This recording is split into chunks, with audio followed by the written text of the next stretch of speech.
안녕하세요. 스마트스쿨입니다. 오늘은 2022년도 기초연금 수급에 대해 알아보겠습니다. 기준연금액 인상, 선정기준액 상향 조정 등 새롭게 바뀌는 것들과 근로소득공제, 소득산정 및 재산산정에서 제외되는 것들, 고급자동차와 회원권, 그리고 감액 등 기초연금 수급 및 신청 전에 다시 한번 확인해야 할 것들을 중심으로 핵심만 알려드릴 테니까요. 끝까지 시청해 주시기 바랍니다. 일부 개정된 기초연금에 관한 고시안이 2022년 1월 20일부터 시행되었습니다. 그러니까 새해 첫 기초연금 지급일인 1월 25일부터는 이전과 다른 기초연금을 받게 된다는 말이겠죠. 과연 무엇이 달라졌을까요? 먼저 전년도 소비자 물가 변동률이 반영되어 기준연금액이 인상되었습니다. 가령 전년도 물가 상승률이 2%였다면 기준연금액도 전년도보다 2% 인상되었겠죠. 그리고 선정기준액이 상향 조정되었습니다. 선정기준액이 상향 조정되면 더 많은 어르신들이 기초연금을 수급하게 된다는 것 알고 계시죠? 마지막으로 최저임금 인상을 반영하여 근로소득공제액이 인상되었습니다. 해마다 물가 변동률이 달라지듯 최저임금도 해마다 바뀌니까 당연히 기초연금액 산정에 반영되어야 하겠죠. 네, 이렇게 크게 세 가지의 달라진 사항들을 중심으로 2022년도 기초연금 수급에 대해 알아보겠습니다. 2019년과 2020년에 소비자 물가 상승률은 2년 연속 0%대에 그쳤습니다. 하지만 2021년에는 소비자 물가 상승률이 2.5%로 크게 올랐습니다. 2011년 이후 10년 만에 최고치라고 하네요. 그렇다면 소비자 물가 상승률이 오른 만큼 기초연금의 기준연금액도 인상되어야 하겠죠. 2021년 기준연금액은 단독가구 30만원, 부부가구 48만원이었지만 2022년 기준연금액은 단독가구 30만 7,500원, 부부가구 49만 2천원입니다. 각각 2.5%씩 인상되는 것입니다. 그런데 물가는 엄청 올랐는데 기초연금액은 많이 오른 것 같지 않습니다. 30만원, 48만원이라는 기준연금액 자체가 적기 때문에 그런 것 아닐까요? 아무래도 현실에 맞는 금액이 제시될 필요가 있는 것 같습니다. 해마다 변경되는 선정기준액은 만 65세 이상 어르신 가구의 70%가 기초연금 수급자가 될 수 있도록 설정한 기준금액인데요. 쉽게 말해서 선정기준액이 상향 조정된다는 것은 소득 인정액이 선정기준액보다 많아서 기초연금 수급 대상에서 제외되었던 어르신들이 새롭게 기초연금 수급자로 선정될 수 있다는 말입니다. 2021년 선정기준액은 단독가구 169만원, 부부가구 270만 4천원이었지만 2022년 선정기준액은 단독가구 180만원, 부부가구 288만원입니다. 각각 11만원과 17만 6천원이 인상되는 것이죠. 여러분, 혹시 일을 하고 있으면 기초연금을 받지 못한다 라고 생각하고 계신 건 아니겠죠? 네, 일을 하고 있어도 기초연금을 받을 수 있습니다. 아니, 오히려 일을 해도 기초연금 수급에서 불이익을 당하지 않도록 최저임금 인상을 반영하면서 일정 금액을 소득산정에서 제외해주고 있습니다. 2021년에 8,720원이었던 최저임금이 2022년에는 9,160원으로 인상되었습니다. 그래서 2021년에 98만원이었던 근로소득공제액이 2022년에는 103만원으로 인상이 됩니다.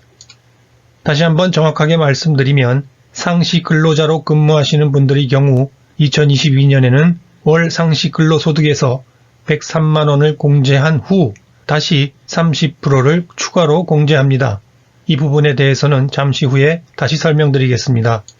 그리고 참고로 알아두실 것은 3개월 미만, 건설공사 근로자의 경우 1년 미만의 기간 동안 고용되는 일용근로자의 근로소득 및 노인 일자리 등 공공일자리에서 발생한 소득은 소득산정에서 제외됩니다. 이번에는 2022년 기초연금을 수급하거나 신청할 때 다시 한번 확인해야 할 것들에 대해 알아보겠습니다. 만 65세 이상의 어르신들이 기초연금을 받기 위해서는 무엇보다 소득 하위 70%라는 조건을 충족해야 합니다. 이 말은 곧 어르신의 소득 인정액이 선정 기준액보다 작아야 한다는 말입니다. 그리고 기초연금을 조금이라도 더 받기를 원한다면 소득 인정액이 최대한 적게 나오도록 해야 합니다. 그러니까 소득과 재산이 어느 정도면 기초연금을 받을 수 있는지, 그리고 소득과 재산 산정에서 제외될 수 있는 것들은 어떤 것들인지 궁금하신 분들은 지금부터 잘 들어보시기 바랍니다. 소득인정액은 소득평가액과 재산의 월 소득환산액의 합입니다. 먼저 소득평가액을 보면 매달 버는 근로소득에서 기본공제액 103만원이 공제됩니다. 2021년에는 98만원을 공제했지만 2022년에는 5만원이 인상되어 103만원이 공제되는 것이죠. 그러니까 103만원이 공제된 금액에서 다시 30%가 추가로 공제됩니다. 0.7은 70%이니까 0.7을 곱한다는 것은 곧 30%를 빼준다는 것과 같은 의미입니다. 가령 월 근로소득이 153만원이라고 하고 계산을 해보면 153만원에서 103만원을 뺀 50만원에 0.7을 곱하면 35만원입니다. 기타 소득이 없다면 소득평가액이 35만원이 되는 것이죠. 물론 근로소득이 아예 없는 것보단 못하겠지만 어쨌든 이런 식으로 소득평가액을 산정한다면 근로소득이 어느 정도 있어도 기초연금을 받는 데에는 큰 문제가 없다는 것을 알 수 있습니다. 참고하실 것은 부부가 모두 기초연금을 수급하는 부부 2인 수급가구의 경우 부부 각각의 근로소득에 대해 기본공제액과 추가공제액을 차감한다는 것입니다. 이번에는 기타소득입니다. 기타소득에는 사업소득, 재산소득, 공적 이전소득, 무료임차소득이 있는데요. 여기서 주목해야 할 항목이 바로 재산소득의 하나인 이자소득과 공적 이전소득, 그리고 무료임차소득입니다. 먼저 예금, 적금, 주식, 채권의 이자와 배당 또는 할인에 의해 발생하는 소득인 이자소득과 관련해서 알아두셔야 할 것은 이자소득이 있는 경우 그 소득에서 월 4만원을 제외하고 소득 산정에 반영한다는 것입니다. 그리고 이자소득에서 월 4만원을 차감한 금액이 0보다 적을 경우 0으로 한다는 것입니다. 가령 월 153만원의 근로소득이 있고 이자소득이 6만원이라면 6만원에서 4만원을 차감한 2만원만 기타소득으로 반영되어 소득평가액이 37만원이 됩니다. 그런데 월 이자소득이 2만원이면 어떻게 될까요? 2만원에서 4만원을 차감하면 마이너스 2만원이 되죠. 하지만 차감한 금액이 0보다 적을 경우 0으로 한다고 했으니 소득 산정에서 마이너스 2만원이라고 계산하지 않고 그냥 0으로 계산하게 됩니다. 그래서 기타 소득을 0원으로 하면 소득평가액은 35만원이 됩니다. 공적 이전 소득은 정기적으로 지급되는 각종 수당, 연금, 급여, 기타 금품을 말하는데요. 구체적으로는 국민연금, 공무원연금, 군인연금, 사립학교 교직원연금 등이 이에 해당합니다. 그런데 공무원연금, 군인연금, 사립학교 교직원연금, 별정우체국연금 수급권자 및 그 배우자는 원칙적으로 기초연금 수급 대상에서 제외된다는 것 알고 계시죠? 그러니까 공적 이전 소득에서 신경 써야 할 것은 국민연금입니다. 만약 국민연금을 수령하고 있다면 그 금액이 소득평가액에 합산되는 것이죠. 가령 단독 가구에 월 153만원의 근로소득이 있고 매달 국민연금 30만원을 받는다면 월 소득평가액은 65만원이 됩니다. 물론 다른 기타 소득이 없다는 전제하에서 말이죠. 이제 무료임차소득에 대해 알아볼까요? 자녀 소유의 고가주택에 거주하는 경우 그 임차료에 상응하는 금액이 기타 소득으로 간주되는데 이때 해당 주택의 시가표준액에 따라 정해놓은 금액이 바로 무료임차소득입니다. 정확히 말하면 본인 또는 배우자의 주민등록상 주소지 주택이 자녀 명의이고 시가표준액 6억 원 이상인 경우 연 0.78%의 소득이 적용됩니다. 시가표준액에 따른 무료임차소득 적용 예시를 보시면 아시겠지만 가령 시가표준액 8억 원 이상인 자녀 명의 주택에서 거주하고 있고 주민등록상 주소지가 그와 동일한 주택이라면 8억 원의 0.78%인 624만원을 12로 나눈 금액, 즉 52만원이 무료임차소득이 됩니다. 그래서 다른 기타 소득이 없다면 소득평가액이 87만원이 됩니다. 이제 재산의 월 소득환산액에서 주목해야 할 부분들을 살펴보겠습니다. 먼저 일반 재산에서 차감하는 기본재산액인데요. 기본재산액은 지역별로 정해놓은 주거 유지 비용입니다. 주거에 필요한 최소의 비용을 공제해주는 것이라고 보면 되겠죠. 일반 재산을 합산한 금액에서 차감하는 기본재산의 지역별 한도액은 대도시 1억 3,500만원, 중소도시 8,500만원, 농어촌 7,250만원인데요. 이때 대도시는 특별시와 광역시의 구 그리고 특례시를 말하고 중소도시는 도의 시와 세종특별자치시를 말하며 농어촌은 도의 군을 말합니다. 금융재산에서도 2천만원을 공제합니다.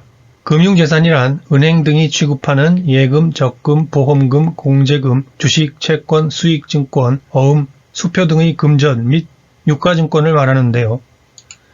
금융재산 가액 중 2천만원까지는 일상생활 유지에 기본적으로 필요한 최소한의 경비로 인정하여 재산 산정에서 제외합니다.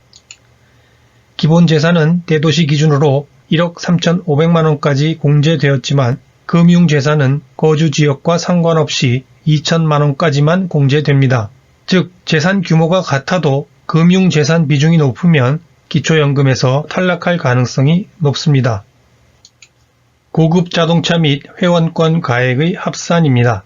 3000cc 이상 혹은 차량 가액 4천만원 이상의 고급 승용차, 승합차 또는 이륜차를 보유한 경우 월 100%의 소득 환산율이 적용됩니다. 가령 차량 가액이 4,500만원인 승용차를 보유하고 있다면 소득 환산율 100%가 적용되어 재산의 월 소득 환산액만 계산하더라도 최소 4,500만원을 넘게 됩니다. 그럼 소득 인정액이 선정 기준액을 넘는 것은 당연한 일이겠죠. 네, 기초연금을 신청할 자격이 없는 것입니다. 반면에 차량 가액이 3천만원인 승용차를 보유하고 있는 경우 일반 재산의 소득 환산율인 연 4%를 적용하고 다시 이것을 12개월로 나누면 월 10만원이 나옵니다. 재산의 월 소득 환산액으로 10만원만 추가되니까 기초연금을 받는데 큰 문제가 없을 것입니다. 그리고 고급 자동차라고 해서 모두 100%의 소득 환산율이 적용되는 것은 아닙니다. 차량이 10년 이상이거나 압류 등으로 운행이 불가능한 경우 또는 생업용 자동차인 경우에는 일반 재산의 소득 환산율인 연 4%가 적용됩니다. 그리고 골프 회원권, 승마 회원권, 콘도미니엄 회원권, 요트 회원권 등에 대해서도 월 100%의 소득 환산율이 적용됩니다. 즉 이런 회원권을 가지고 있는 경우에도 기초연금 수급 대상에서 탈락될 것이 분명합니다. 마지막으로 기초연금 신청에 대해 몇 가지만 말씀드리겠습니다. 기초연금은 만 65세 이상이면서 대한민국에 거주 중인 대한민국 국적의 어르신들 중 소득 하위 70%에 해당하는 경우에 신청할 수 있습니다. 2022년에 만 65세가 되는 어르신, 즉 1957년생 어르신이라면 생일이 속한 달의 한 달 전부터 기초연금을 신청할 수 있습니다. 즉 생일이 5월 20일이면 4월 1일부터 신청이 가능합니다. 신청은 주소지 관할 읍면 사무소 또는 동주민센터를 방문하거나 국민연금공단 지사를 방문해서 할 수도 있고 또 복지부 인터넷 포털 사이트인 복지로를 통해 온라인으로도 할 수 있습니다. 제출할 서류는 신분증과 통장사본, 배우자의 금융정보 등 제공 동의서입니다. 거동이 불편한 어르신들을 위해 국민연금공단 지사에서 찾아가는 서비스를 제공하고 있습니다. 지금까지 2022년 기초연금에서 새롭게 바뀐 것과 다시 한번 확인해야 할 사항들을 살펴봤습니다. 가맥 등 더 자세한 사항이 알고 싶으신 분들은 제가 올린 영상 기초연금 확실히 알려드립니다를 참고하시기 바랍니다. 지금 오른쪽 위에 썸네일이 보이시죠? 네, 이걸 클릭하시면 됩니다. 오늘 영상은 여기까지입니다. 감사합니다.